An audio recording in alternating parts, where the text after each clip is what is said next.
হাড়ি কেন মাথায়? হাড়ি নিয়ে যাচ্ছি, শ্বশুর বাড়ি যাচ্ছি। শ্বশুর বাড়ি যাচ্ছ মানে ব্যাপারটা কি হচ্ছে? মিষ্টি নিয়ে যাচ্ছি শ্বশুর বাড়ি। মিষ্টি নিয়ে হাড়ি নিয়ে, মানে এত বড় হাড়িতে তোমার মিষ্টি রয়েছে? কি বলো? কি মাথায় কেন? শ্বশুর বাড়ি যেতে হবে না? শ্বশুর বাড়ি কি করে নেবো এটা? দেখি একটু লেট করেই যেতে হবে। আরে বাপরে, দেখা যাক। কি মিষ্টি এগুলো? 55 থেকে 60 গ্রাম ওজন পার পিস। শ্বশুর বাড়ি নিয়েছিলে এটা? হ্যাঁ, 3 পিস দিয়ে। দাম কত জানো? আবার বাসন্তী পোলাও সাথে। কত জানো? কত? মাথা খারাপ হয়ে যাবে। মাথা খারাপ হয়ে যাবে? এই যে এরকম চিকেনের পিস দেখে নাও। আরে 55 থেকে 60 গ্রাম ওজন। কত দিচ্ছ? 3 পিস চিকেন দিয়ে, বাসন্তী পোলাও দিয়ে কত হতে পারে বলো? কত হতে পারে শুনি। বলো, তুমি একটু বলো। আমি 150 হবে, খুব বেশি 150 টাকা।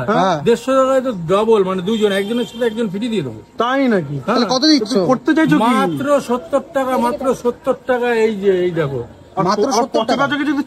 খালি প্রমাণ করো। প্রমাণ করতে পারলে তোমাদের লাভ। করো, প্রমাণ করতে পারলেই 10,000 টাকা পেয়ে যাবে। রেসপোর্ট এখানে জায়গায় দাঁড়িয়ে প্রমাণ করবে, জায়গায় দাঁড়িয়ে 10,000 টাকা দেবো। প্রমাণ করে কিছু যদি না বের করতে পারে। এই হাড়ি নিয়ে তুমি চলে যাচ্ছিলে শ্বশুর বাড়ি, মানে আলাদাই, মানে জামাই ষষ্ঠীর দিন কি এরকম হাড়ি নাওনি নাকি? না না, জামাই ষষ্ঠীতে যায়নি তো, শ্বশুর উপরে চলে গেছে। চলো চলো চলো, যাও তো, ভেতরে যাও, ভেতরে যাও, ভেতরে যাও। ও বৌদি, বলছি নাকি শ্বশুর বাড়ি যাচ্ছে?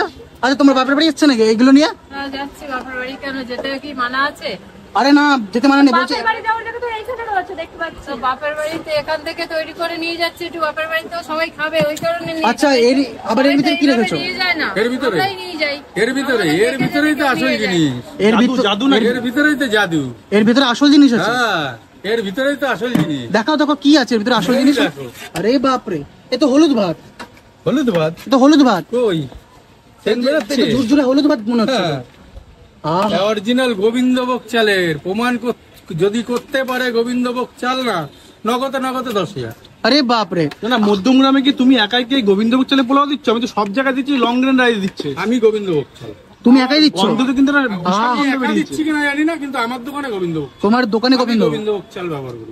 যেটা যার সাথে খাটে সেটা তার সাথেই ব্যবহার। অবশ্যই, সেটা অবশ্যই। এখন যদি লং রাইস দিয়ে যদি হয়, সেটা তো আর পোলাওর মধ্যে হবে না। তাহলে কি বাসন্তী পোলাও হবে? ও তো অনেকে অনেক কিছু বলে। তুমি নিজে বলো, তুমি ছোটবেলার থেকে তোমার মা ঠাকুমারা যে পোলাও করেছে, সে কি লং রাইস দিয়ে করেছে? না না, তারা গোবিন্দভোগ চাল। কিন্তু এখন গোবিন্দভোগ চালের বাহানায় দিচ্ছে যে গোবিন্দভোগ চাল আঠালো হয়ে যায়। আরে বাবা, ওইটা তো ওই ইয়ের চাল তো দাম কম। ওটা তো দাম কম। এইটা কোথায় মানে 75 টাকা 80 টাকা কিলো। তুমি লুজ কিনতে গেলে 100-120 টাকা দাম নেবে। কাঠাটা মনে হচ্ছে, কাঠাটা মনে হচ্ছে ঝরছে। এই যে কিশমিশ কাজু আছে কি? কোথায় কোথায়? দেখো, এই তো কিশমিশ কাজু আছে তো। আর সেন্ট বেরোচ্ছে একদম।